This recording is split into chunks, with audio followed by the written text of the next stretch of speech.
Hey everyone, Miles of Bike Network. Last year, Titan Racing released the Cypher and Cypher RS race bikes, which had a certain pedigree about them. Both these bikes really impressed me on the trail, and incidentally, they did pretty well on the local racing scene too. The big question though is whether these recently released all-alloy versions have the same pedigree as their carbon siblings. So in this video, I'm going to take a look at the key features, I'm going to rally the bikes, and subjectively consider just what level of performance they offer you. Starting with the Cypher RS, which is this 100mm version. This is the elite model, which retails at around 39k, which is less than half the price of the top of the line versions. This is your classic 100mm race bike, but in a more affordable package. First off, let's take a look at the geometry. I mean, it's way more important than anything else on a performance bike. What I think is cool is that Titan Racing haven't changed the geometry at all on this frame. It is exactly the same as the carbon one. The key numbers are a 68.5 head angle, a 74.5 C-tube angle, and a 460mm reach for large in the low setting. These numbers mean the front wheel is not tucked in underneath you, which can make you feel like you're going over the bars. The hips are also more above the BB as opposed to behind it, so you can put the power down more efficiently, and the bike can be set up with a shorter stem, which improves handling everywhere. Also, for the more weight-conscious riders out there, and I'm definitely in that club, the difference in weight between the alloy and carbon frame on both bikes is only 500 grams. To achieve this, they use a proprietary to factory X6 aluminium, which is stiffer, lighter and tougher than the standard 6061 aluminium. They also use a different welding process, which gives this bike a very clean and carbon-like finish. This complete bike, as tested, weighs 13.1 kg, that's with sealant, no pedals.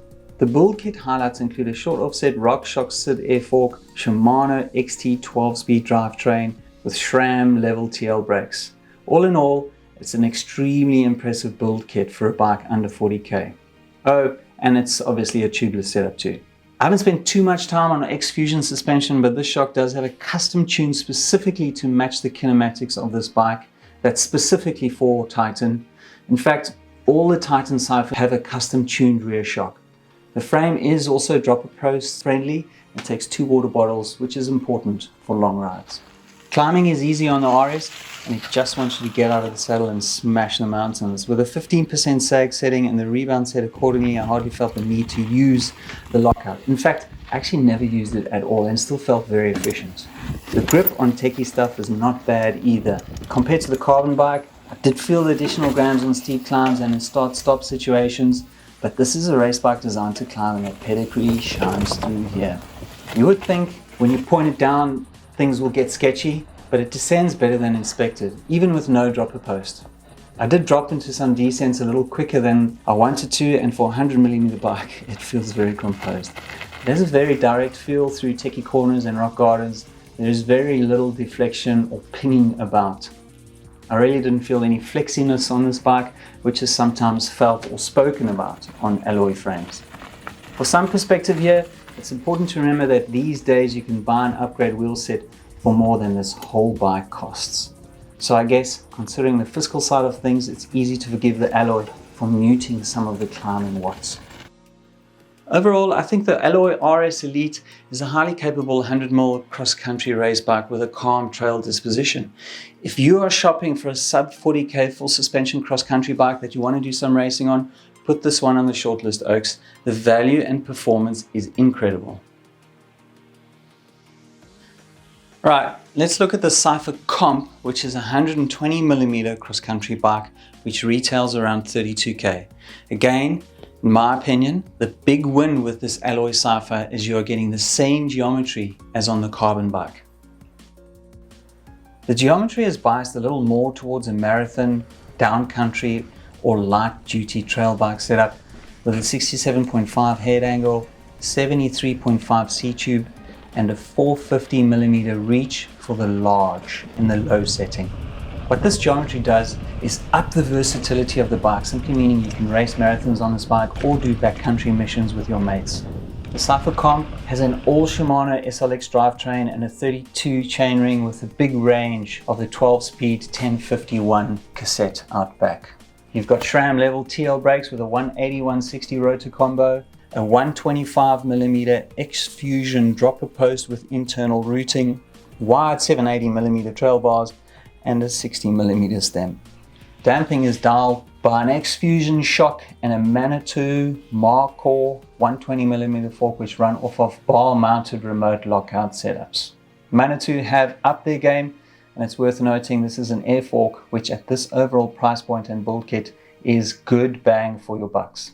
On the scale, this bike weighs in at 13.7 kilos with sealant, no pedals. Now guys, this is not a downhill bike, it's a cross-country bike. But because I felt so stable on it, don't tell my wife about this, but we did a run down a DH track on it. I know it's nuts, but hey, it was fun.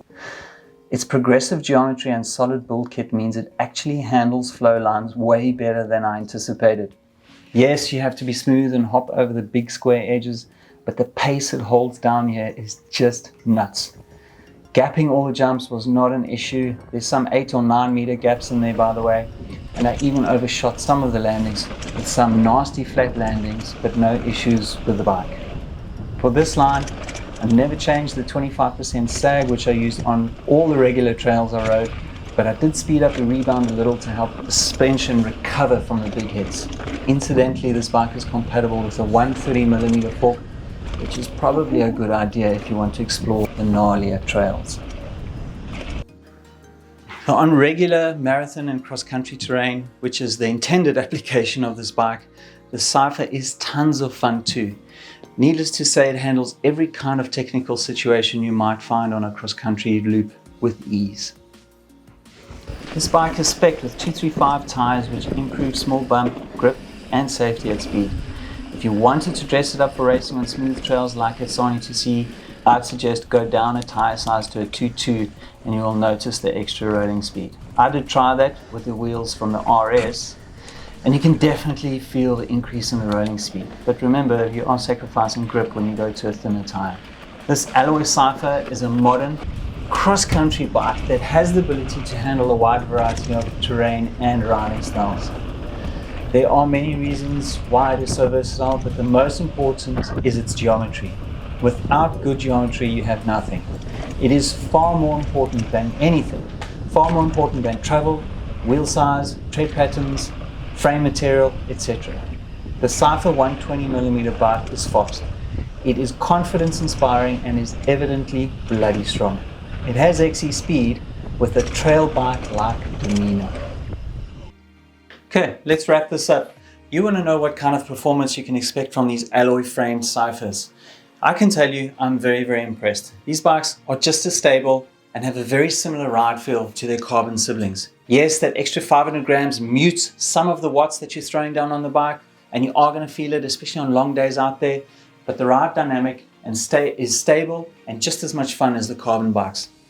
I think essentially there are 4 reasons for that. It's the same geometry as the carbon bike. It's the same suspension layout as the carbon bike. Titan have got a custom tuned shock for these bikes, and the weight penalty is only 500 grams. They are essentially the same bikes, just in a more affordable package. Now, as always, feel free to give me a shout out if you're looking for any more info on these bikes or on any of the other reviews that I've done. Please hit the subscribe button and like this video. That way YouTube will send you more of these videos. Thanks for watching. Thanks for subscribing. See you on the trails.